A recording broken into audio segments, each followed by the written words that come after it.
We did, all right, we're going to simulate some contact now. So go to the corner. I'm going to like pin you against the wall, try to move around, grab a puck and go shoot. And let's do that like 3 or 4 times. And I remember as soon as he plastered me into the wall, my body just like, I was done. Like I was like, I don't remember getting hit like this ever. Like I can't move. And I think by the 3rd rep, he's like, move, move, move. And I just pasted myself to the wall.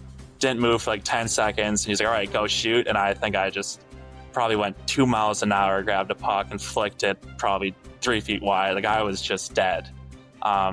He had some good ones. He had some good drills that maybe I'd be fine doing when I was in shape midway through the season. But coming back from all of that and a summer where I was in the gym twice, maybe it was really tough. Mm-hmm. So one thing that he said, and I'm sure you're aware, he's a big fan of yours, Spencer, but he said, he goes, I can be proud of Spencer, the organization can be proud of Spencer, but Spencer needs to be proud of Spencer. So are you through all of this? Yeah, I am. Great. Yeah, it took me a while to really feel that way. Like when I had, since pro hockey, I've had some tough summers. Like in college, we would always have 6 weeks of summer to train. And since pro hockey, like I've never found a place to train in Milwaukee. I've never really skated. I think one thing you mentioned in that last practice was like just how I got back into it after not skating. Like that was just a normal summer for me. The first year of pro hockey, between signing with Nashville and playing 2 games with the Admirals and then rookie camp, I got on the ice about a week before on a stick and puck session with my brother. And then the day before I flew down to Nashville, I went to another stick and puck and just stood at the red line.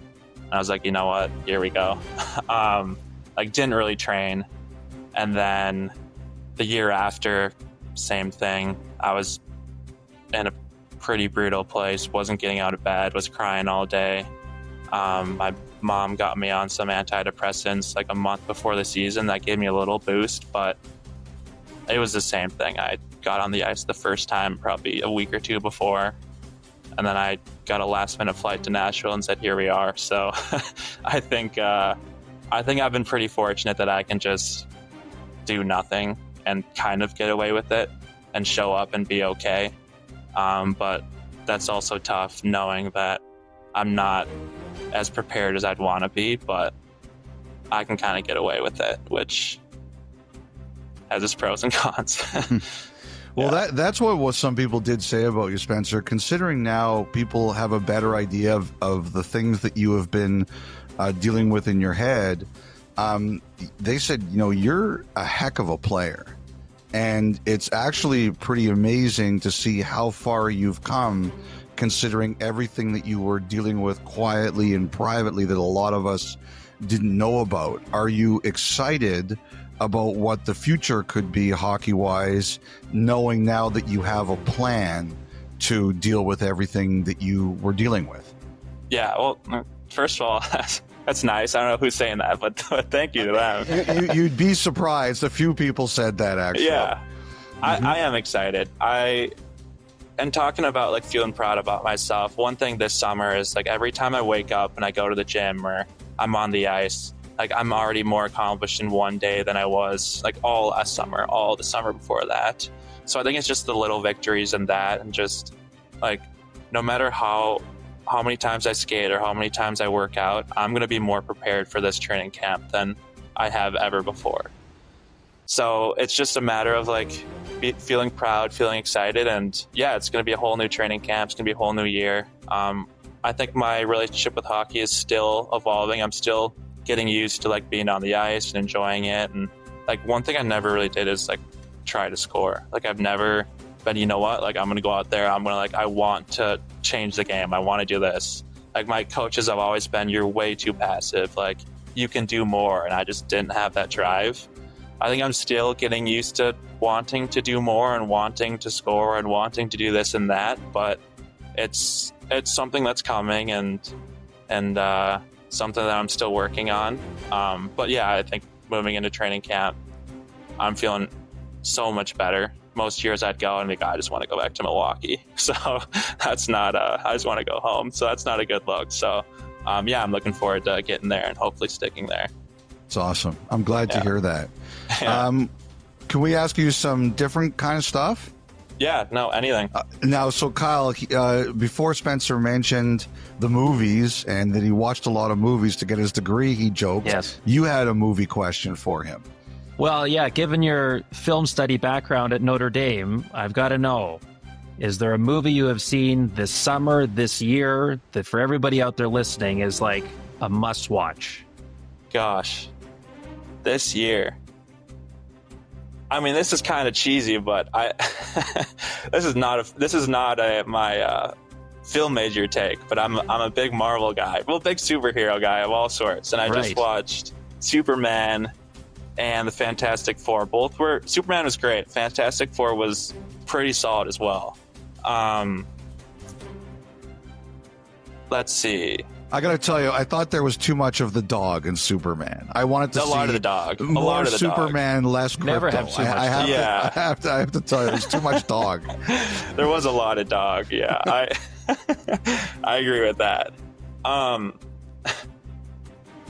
It came out in 2023, but like The Holdovers, I don't know if you've seen that. I saw that in theaters, and I rewatched that. I think that movie's incredible.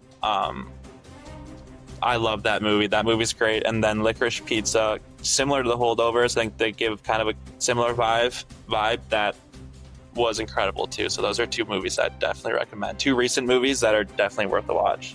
What's your list of favorite all-time movies? Like, what's your... Oh, well, so if this is like my film major take, I watched an international, like a Korean film in school called In the Mood for Love. And that is... for movies, I love soundtracks, like scores, the music in the film. And In the Mood for Love, a 2000 Korean film, has like one of the best main themes ever. So I remember sitting and watching that in film class, just in a theater. And as soon as the music came on, I was like looking around, like anyone else seeing this? And they were on their phones or whatever, but I loved it. And then Good Will Hunting is probably one of my favorites as well. I could watch that a million times. Yep. That's a great one. Very good. Yeah. Great choice. Yeah. How about you guys? What do you guys like? Well, I would say, the original, like The Godfather 1 and 2, I can always watch them. I have a guilty, but there's a bunch of movies I really like. The Deer Hunter is a movie that used to come on late at night. If I saw that come on late at night, I could never turn it off, and I would be going to bed at 4 a.m. Yeah. But I have a guilty pleasure movie that whenever I kind of in a bad mood, I flip it on, and that's the original Roadhouse. Wow. Wow. Yes. When I'm in a bad mood, I put on Roadhouse, and Patrick Swayze, Sam Elliott, I love that movie, and it gets me out of a bad mood whenever I'm in it. Kyle? That's great. So one of the best endings that floored me was The Usual Suspects. Great movie. And I saw The Dark Knight for the first time in an IMAX theater, and that's one of those you'll never forget where you were when you saw that one for the first time. It's a great one. I mean, there's a number of guilty pleasures. My problem now is I've got 10 movies that I just watch over and over again. I'm bad for branching out. But late, a couple of nights ago, The Breakfast Club was on.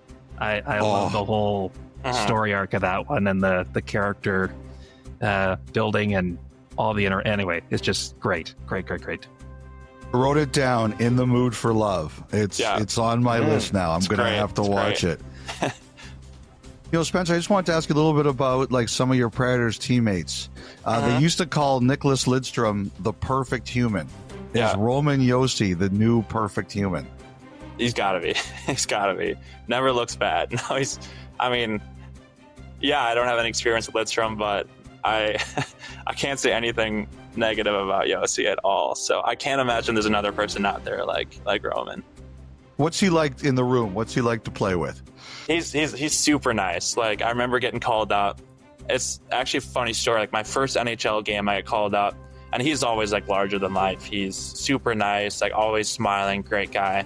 But I played my first game, And then I remember getting home after the season, and I look at my mailbox, and it's just a shirt with Roman Jossi's face on it. It's just in my mailbox. And I'm like, I don't think he sent this to me. That wouldn't make any sense. Like, does he send a Roman Josi shirt to everyone who plays their first game? So I was a little confused. I didn't reach out. I didn't tell him that. I wasn't sure what was going on there. Maybe a fan did that, but I happily have a shirt with Roman Jossi's face on it, just smiling. So. You don't know who sent it? Still? I don't know. Well, I don't know who sent it.